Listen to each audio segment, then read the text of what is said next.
All right, here we go with the Week 20 test answers. So you're going to use this video to review anything you need to check out so that you can understand this math better and also feel like you're more prepared for the next time. So here we go. Problem number 1. Create two triangles, one using points AB, one using points BC. So here are the examples of those two triangles. We've got the AB right triangle right here, right triangle.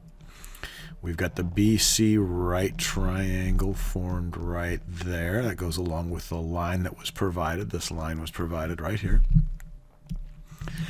And the change, in this case, we're going from 3 to 0. Well, if you go from 3 to 0, that's a change of -3.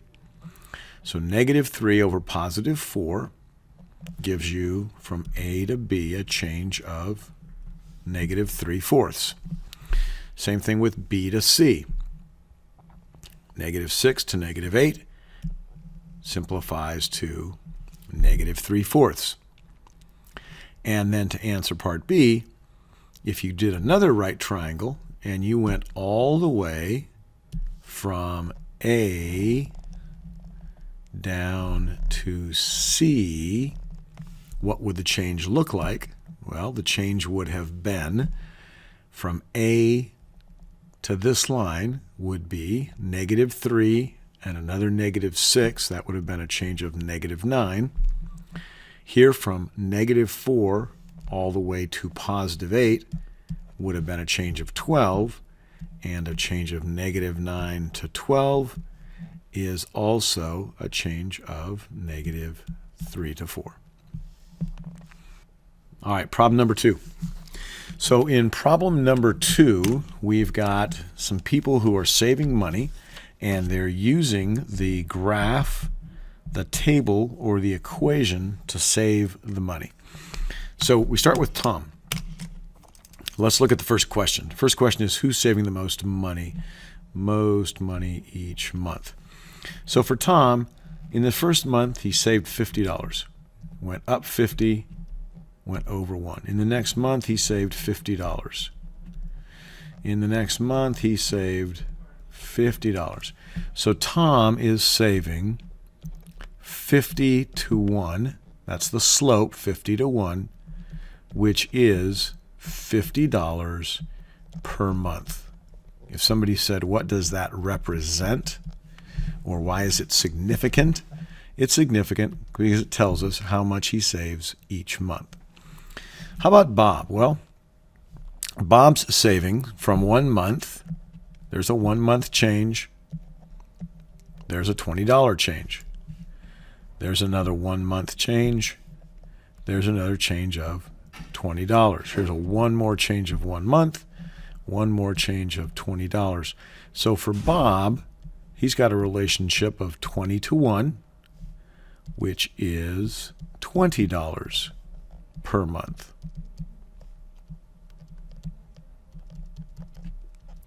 For Keith, we don't need to do anything to calculate Keith's because they tell us this is the number of months. So for Keith, it's $25 per month.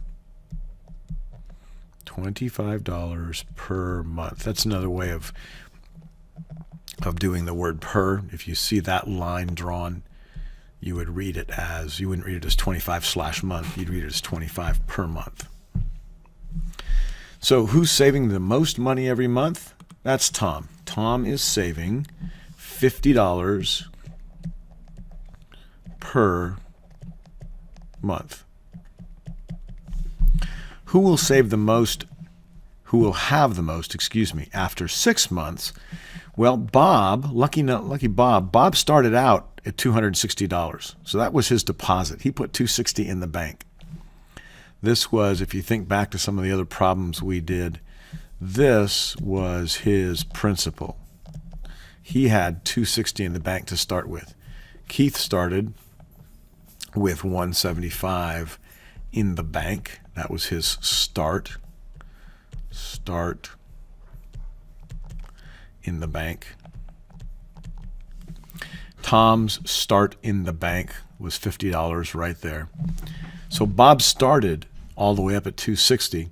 If we go out 6 months, starting at 50 for Tom, so let's just give ourselves a little space to work this, and let's look at all three of them. For Tom had $50 to start with, plus 6 months at $50 per month. So he started at $50. He's saving $50 a month. That's 50 plus 300. In 6 months, Tom will have $350. For Bob, that equation would look like $260 in the bank plus $20 per month. So let me just do that the same way I did the last one. Plus 6 months at $20 per month. That's $260 plus $120. Bob will have $380 at the end of 6 months. And our friend Keith over here, Keith had $175 in the bank to start with. Keith did. Plus, he's saving $25 each month. So he's got 6 months at $25 per month. 175 plus 6 times 125 is 150. He will have $325. Therefore, the winner is Bob with $380 in the bank. All right, on to number 3. So number 3 says the number of times a cricket chirps varies directly with the temperature outside. The chart below shows the number of cricket chirps given the daily temperature. So what controls what? Well, in this case, it has to be the temperature, which is the independent or the X, controlling the chirps, which is the dependent or the Y. That only makes sense.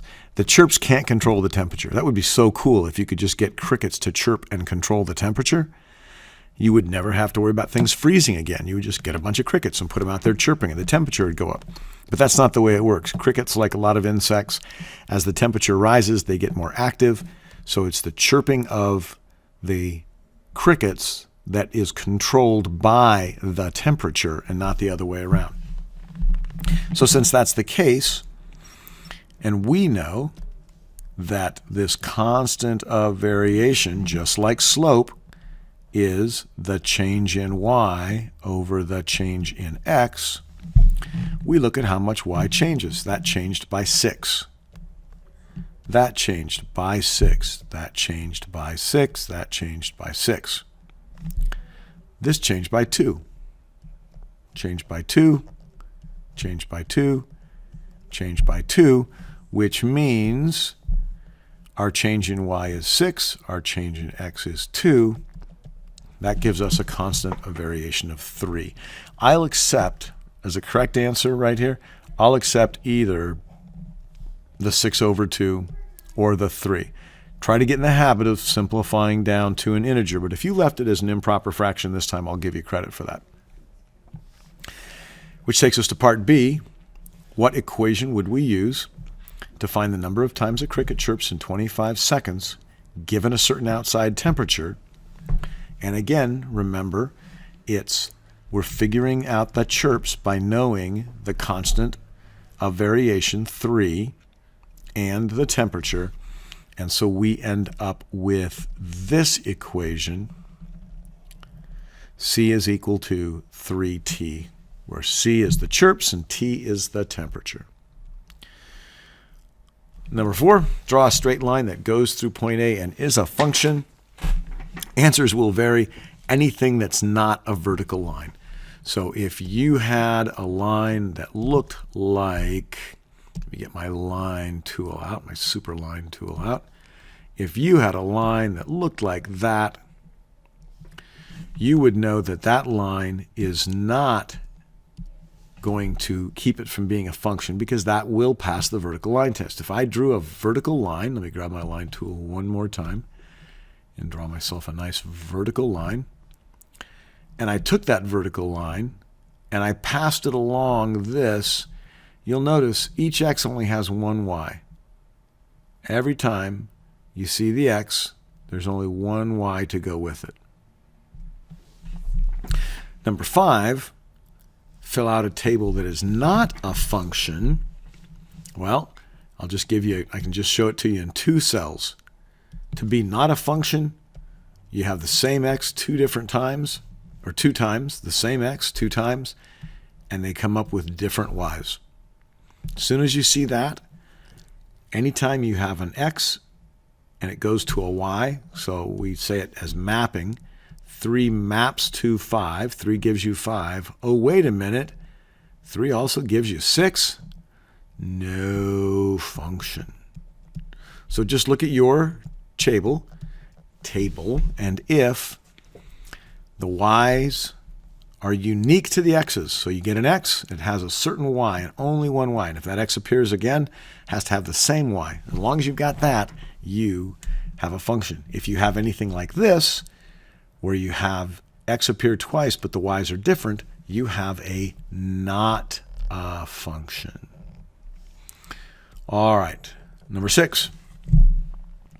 She graphed the amount of money she earned for the hours she worked. Which of these is true? Is the slope of the line 12?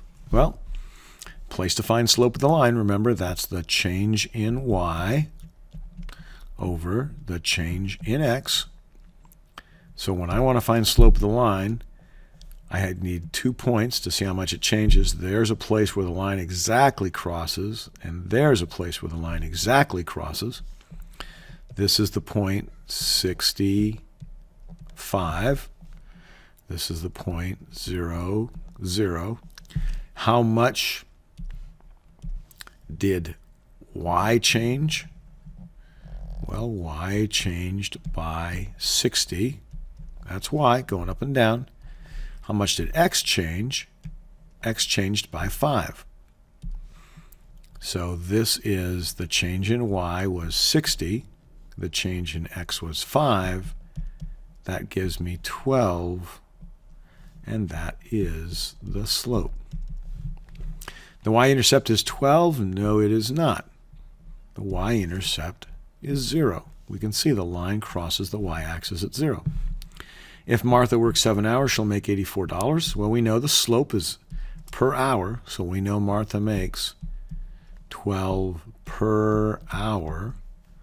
So the question is just, what is 12 times the 7? 12 times the 7,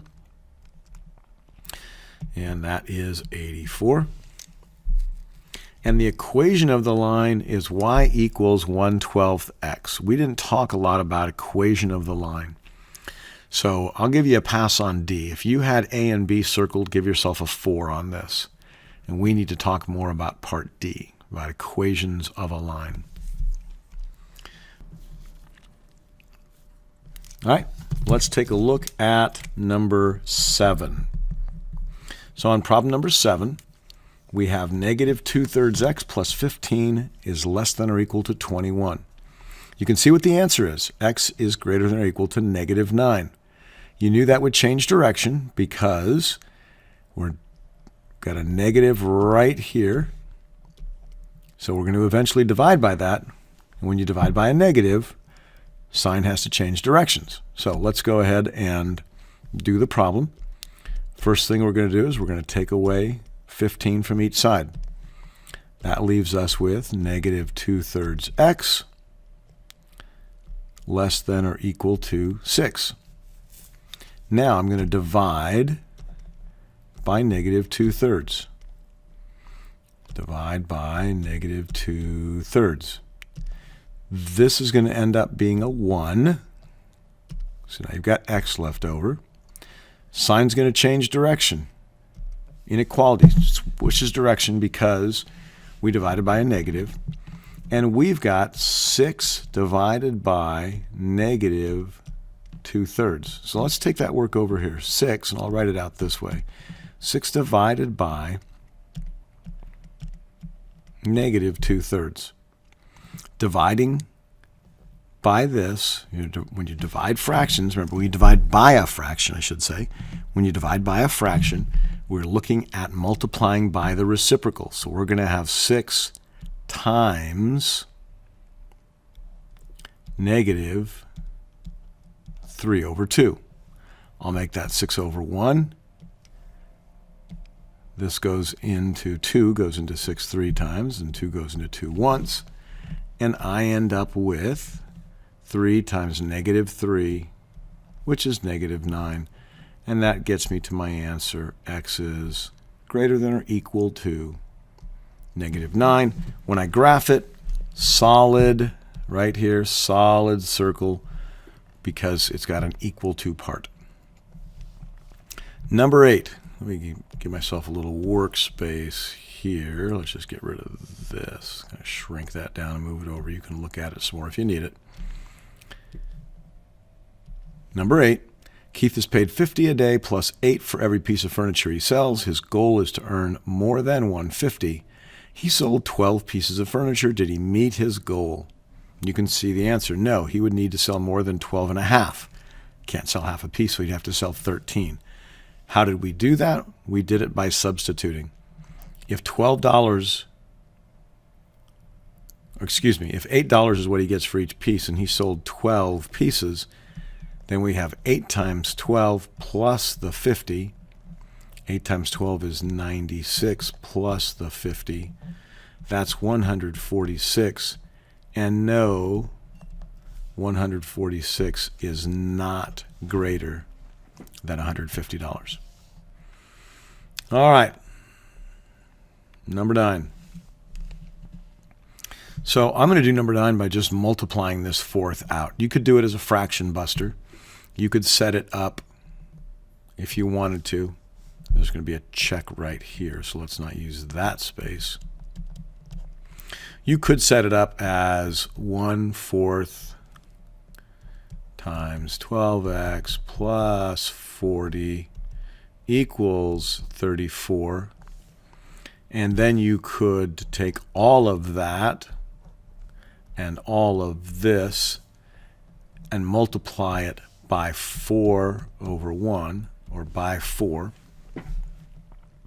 These would cancel out, leaving you with 12x plus 40 equals, and I said the number 4 and I just wrote a 1, that should have been a 4, equals 34 times 4. 4 times 4 is 16. 4 times 30 is 120, so 4 times that is 136. Take away the 40. Take away the 40. End up with 12x is equal to 96. Divide by 12. Divide by 12. Big 1 right there. X equal to 8. So that's one way to do it. I'm just going to do it by multiplying these out. 1/4 of 12x. 1/4 times 12x means 1/4 of 12x. Well, 1/4 of 12 is 3. So 3x plus, I'm doing rainbows by the way, plus 1/4 of 10, or 1/4 of 40. Well, 1/4 of 40 is 10, equals 34. Take away the 10, take away the 10. You're left with 3x equals 24. Divide by 3, divide by 3, and you're left with x is equal to 8. Either case, we get x equals 8. To check it, we go back and do 1/4 times 12 times 8 plus 40 equals 34. 1/4 of 96 plus 40, is that 34? 1/4 of 136, is that 34? And 1/4 just means divide something by 4. So 136 divided by 4. 4 goes into 13 3 times. 3 times 4 is 12. 1, 6, 4 goes into 16 4 times. Done, done, done, done. To the bonus problem. If the three triangles were made by connecting A to B, B to C, A to C, which would have the largest ratio of height to length? And you know the answer. They'd all be equal. They'd all be equal because anywhere along the line has the same slope. If you need to prove that to yourself, you can just go down here and say, okay, if I do that one, I've got 2 to 1, 2, 3, 4.